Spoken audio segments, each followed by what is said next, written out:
So, Mr. Nasios, again, would you consider yourself liberal or woke in any way? No. Okay, great. Do you believe that USAID is a criminal agency plagued by waste, fraud, and abuse? No. And on February 4th, nearly the entire USAID workforce was notified that they were being placed on administrative leave. Mr. Natsios, would you say that removing the majority of the staff responsible for overseeing USAID's programs increases or decreases the risk of waste, fraud, and abuse? Well, it increases it because the oversight of AID officers are there for oversight. That's what they do. 40% of the staff of AID are compliance officers. They spend all day trying to make sure these things don't happen. They do happen sometimes because of where we work. And the USAID Inspector General agreed with you as the ranking member entered into the record, stated that all of USAID's oversight controls are largely non-operational. But instead of addressing this problem, Trump actually fired the Inspector General, who released this report the very next day. Mr. Natsios, does firing USAID's Inspector General generally reduce or increase waste, fraud, and abuse? Well, Congresswoman, I'm trying to stay out of the vitriol here, but the Inspector General is there to investigate abuse. And let me tell you how it works. People think that they watch us and then they find this stuff and then they arrest us and all. That's not how it works. The 80% of the investigations done by AID are initiated by AID compliance officers who call the IG and say there's a problem, you need to come in here and fix it. I now recognize the representative from California, Ms. Jacobs. Thank you, Mr. Chairman.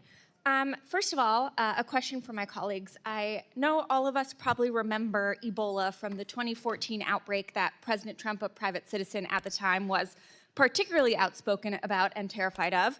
For those of you who don't remember, Ebola is a disease that has about a 41% fatality rate, no vaccine, no treatment. It causes vomiting, muscle pain, and hemorrhagic bleeding. Pretty bad. I'd like all of my colleagues, please raise your hand if you would like Ebola in the United States. No one? You say your question again? Would you like Ebola in the United States? I'm glad the Trump administration approved Ebola response in Yes, their waivers. on that point, I ask for unanimous consent to enter into the record a New York Times article, Life-Saving Aid Remains Halted Worldwide Despite Rubio's Promise.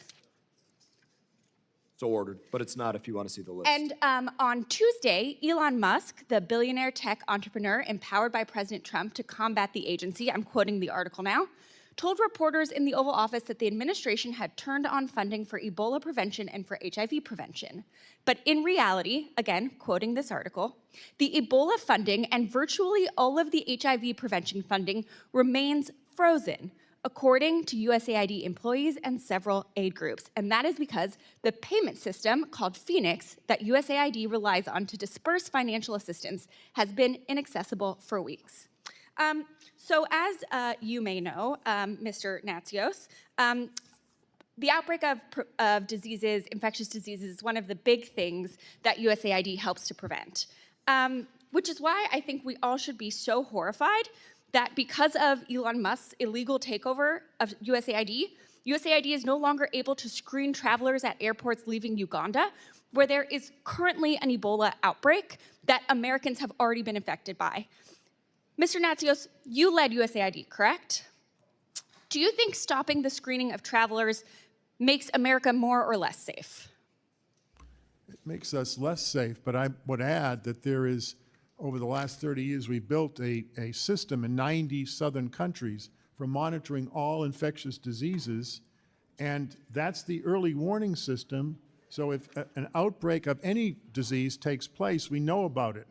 The countries where, like China, where COVID started, I certainly wouldn't advocate having an AID mission there, but the countries where there's an AID mission, the ministries of health have been trained, and there's a comprehensive early warning system to protect us. That system is, in terms of AID support for it, has been shut down. That's right. I might also add... Sorry, I just want to reclaim my time because I have a few more questions, but I completely agree with you. So let's take my Republican colleagues at your word. You want to reduce waste, fraud, and abuse. I agree with that. You want to reform how USAID does its work. I agree with that too. In fact, I have bipartisan legislation to do that I'm happy to work with you, Mr. Mast, on. Just to clarify, not only is this freeze endangering Americans, but Trump and Musk's argument for stopping this assistance to reduce waste, fraud, and abuse is a complete lie because they are doing the opposite. That's because this is not about oversight, it's not about reform. It's about completely gutting foreign assistance itself. With that, Mr. Chairman, I yield back. I thank the gentlelady for her questions, and I would remind everybody that Ebola response has been restored, $250,000 through IOM, $1.5 million through UNICEF, another $250,000 IRFC, and others. The list goes on. And we should be supporting the correct programs. Uganda was brought up, and I would say, as an example, there was a program, $5.5 million for promoting LGBT acceptance in Uganda. That is not life-saving, and that's not combating Ebola. Gentleman from Tennessee, Mr. Green, is now recognized.